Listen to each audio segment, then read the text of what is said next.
क्या हमें बड़े इन्वेस्टर का पोर्टफोलियो फॉलो करना चाहिए या नहीं करना चाहिए? मैंने बहुत से ऐसे इन्वेस्टर को देखा है जो बड़े इन्वेस्टर जैसे राकेश झुनझुनवाला, विजय केडिया आदि लोगों को ब्लाइंडली फॉलो करते हैं।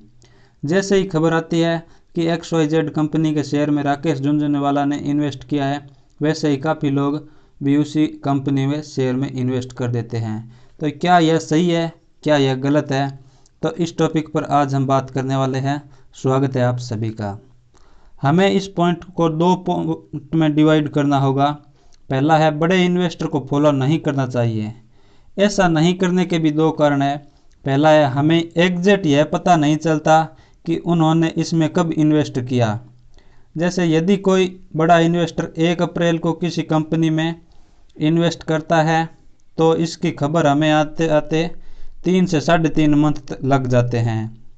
जैसे अप्रैल, मई और जून के बाद इस क्वार्टर का जुलाई मिड या एंड तक रिजल्ट आएगा और उसमें हमें पता चलेगा कि राकेश झुनझुनवाला ने इसमें इन्वेस्ट किया है। और हो सकता है कि हमें जब पता चले तो तब तक राकेश झुनझुनवाला उस स्टॉक को सेल करके वहाँ से निकल भी सकते हैं, क्योंकि जब उन्होंने इन्वेस्ट किया तब हो सकता है उसकी कीमत 100 रुपये हो और जब हमें पता चला है तब इसकी कीमत 130 से 150 रुपये भी हो सकती है। तो इस प्रकार हमें यह करंट पता नहीं चलता कि राकेश झुनझुनवाला ने इसमें इन्वेस्ट कब किया था। इसीलिए हमें इसमें इन्वेस्ट सोच समझ कर करना चाहिए। दूसरा कारण है बड़े इन्वेस्टर हमेशा अपना portfolio large cap, mid cap और स्मॉल कैप में अच्छी तरह डाइवर्सिफाई किए हुए रखते हैं। और न्यूज़ चैनल पर किसी भी इन्वेस्टर के पोर्टफोलियो की खबर तभी आती है जब किसी बड़े निवेशक ने उस पर्टिकुलर कंपनी में 1% या अधिक शेयर उस कंपनी के खरीदे हो, क्योंकि यह सेबी की गाइडलाइन के अनुसार होता है। जैसे मान लीजिए विजय केडिया ने TCS में 1% शेयर खरीदे हो, तो TCS की वर्तमान वैल्यू है 13 लाख करोड़ और उसका 1% होता है 13,000 करोड़। यानी लार्ज कैप की कंपनियों में 1% शेयर बाई करना बहुत बड़ी बात है। तो यह एक बहुत बड़ी बात है और 13,000 करोड़ रुपए कोई ऐसे ही एक कंपनी में शायद नहीं लगा सकता। जबकि स्मॉल कैप और मिड कैप में बड़े इन्वेस्टर के लिए 1% बाई करना कोई बड़ी बात नहीं है। यानी जिस कंपनी की वैल्यू ही 300 या 400 करोड़ रुपए की है, तो उनका 1% यानी 3, 4 या 5 करोड़ इन्वेस्ट करना उनके लिए कोई बड़ी बात नहीं है। तो इससे हमें यह पता चलता है कि ब्लाइंडली किसी भी इन्वेस्टर को फॉलो ना करें और सोच समझकर ही फॉलो करना चाहिए, क्योंकि बड़े इन्वेस्टर तो अपना पोर्टफोलियो कैटेगरी वाइज रखते हैं, लेकिन हमें जो खबर लगती है वो स्मॉल कैप या मिड कैप की ही खबर लगती है।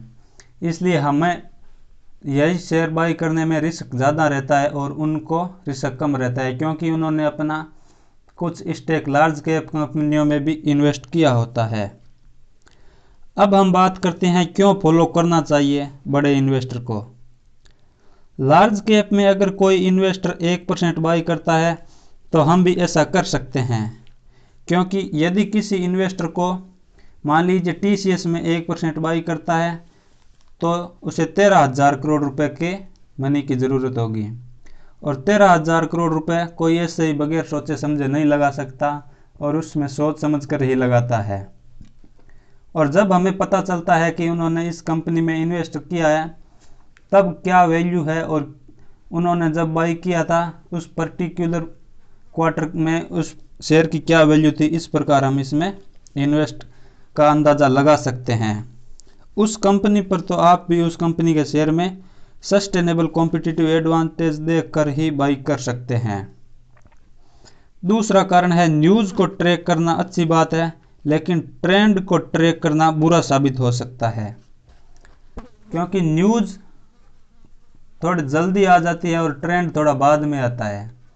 जैसे न्यूज़ आने के तुरंत बाद अगर हम किसी शेयर को बाई करते हैं तो वह अच्छा साबित हो सकता है, लेकिन ट्रेंड को अगर हम ट्रैक करें तो तब तक शेयर की प्राइस ऑलरेडी हाई हो चुकी होती है। इसलिए यह हमारे लिए बहुत अधिक घातक साबित हो सकता है, क्योंकि हमें यह मालूम रहता है कि अब तक इस शेयर की प्राइस बहुत अधिक हो चुकी है और स्टॉक मार्केट में ऐसे बहुत से लोग बैठे हैं जो हमसे अधिक इंटेलिजेंट है, और जब हमें कोई बात हकीकत में पता चलती है उससे पहले ही शेयर की कीमत, यदि खबर अच्छी है तो ऊपर चली जाती है और यदि खबर बुरी है तो उससे कुछ दिनों पहले ही शेयर की कीमत नीचे गिरने लग जाती है।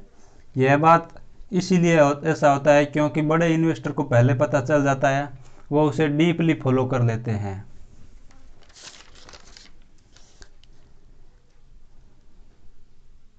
एक अच्छी और सक्सेस इन्वेस्टर बनने के लिए चैनल को सब्सक्राइब कीजिए और बेल बटन को ज़रूर दबाएं, जिससे आपको नए वीडियो के नोटिफिकेशन भी मिल सके, और साथ ही एक अच्छा कमेंट भी कीजिए जिससे मुझे मोटिवेशन मिलेगा और ये आप अपने फ्रेंड के साथ शेयर भी कर सकते हैं।